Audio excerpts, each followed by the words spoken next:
Hey everyone, today I've got your Black Panther movie review. The moment the world has been waiting for. But is this movie worth the hype?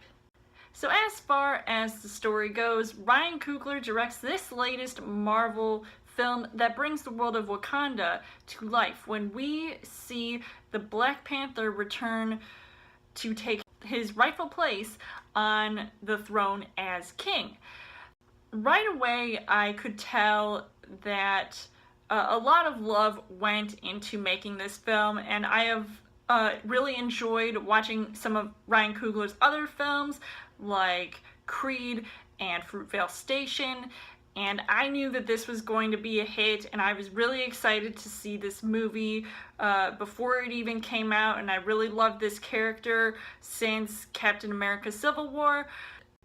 Going into this movie, it really felt like a game changer because it puts this first Black superhero in the forefront, and it's about time this character got a proper film because it addresses several topics that are relevant to today's society, and I really love how it sort of sets it apart. This movie sets it apart from other Marvel films.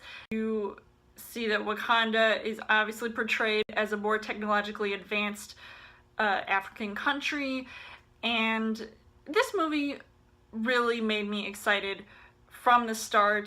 It's groundbreaking and inspiring to see this stunning potential of this movie where you can go and be inspired by these characters that can also be relatable, and you can look up to them as heroes, and I think kids will definitely be impacted by this film. I know I was impacted the same way that Wonder Woman gave me last year, because you see this strong representation of women in this film, and not just the men, but I definitely feel like the female characters vastly surpass the male portrayal in this film, and I was not expecting that at all, and this film keeps me engaged from beginning to end, and I'm just so invested on what is going on screen. So as far as the casting goes, you've got Chadwick Boseman, who, like I said, I loved him ever since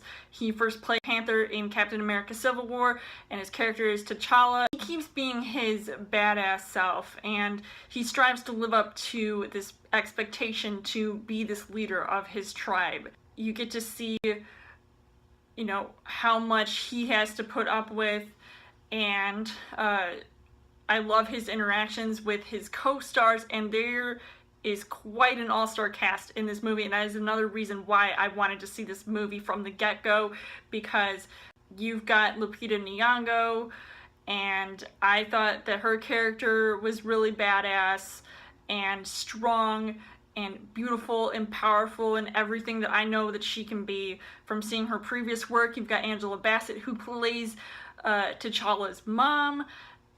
Even, I love to see a little bit of that comedic spark from Letitia Wright, who plays Shuri, who is T'Challa's sister, and I loved almost every scene that she was in. And then you've got Michael B. Jordan, who plays the villain of this movie, also known as Killmonger, and although I kind of figured, well, considering the history of Marvel films, I kind of know what's going to happen to his character in the end, but I feel like this villain role suited him well from previously seeing him in hero roles like in the Fantastic Four reboot, and he's also worked with Ryan Coogler before in Fruitvale Station as well as Creed, so I thought that was really cool, as well as seeing my girl Denai Guerrera from The Walking Dead, who we all know is badass as Michonne on that show.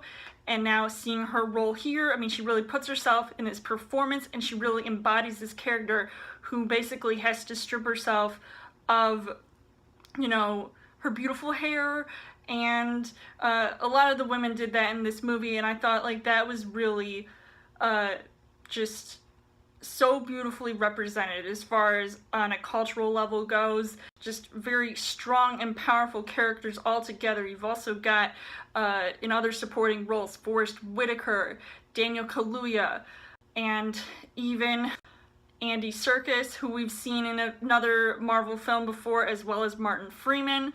I just really liked the cast overall. The things that I liked about this movie was obviously the action scenes.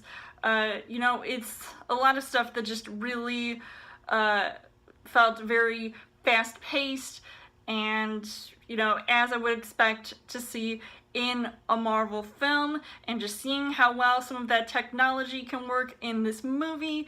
The way this movie can be comedic, but without it trying so hard and then it comes off as forceful, like maybe some other Marvel movies that I have seen recently, how they showed some of these more serious moments, which I think were on par with Captain America: The Winter Soldier, and it definitely almost brought me to tears at one point or two. The visuals I just thought were really stunning, and how this culture was represented with the costume designs, which are all very beautiful, and the soundtrack I thought was on point. I loved listening to the music in this movie, but unfortunately the things that I didn't really like about this movie was that some of the CGI was noticeably off. Now, I don't like to sound like I'm nitpicking as far as the CGI goes, but at times it just didn't come off as very consistent with the rest of the film, but that was pretty much it. So overall, I would say that Black Panther is still an achievement all in its own. I applaud Marvel for coming out with a movie finally like this.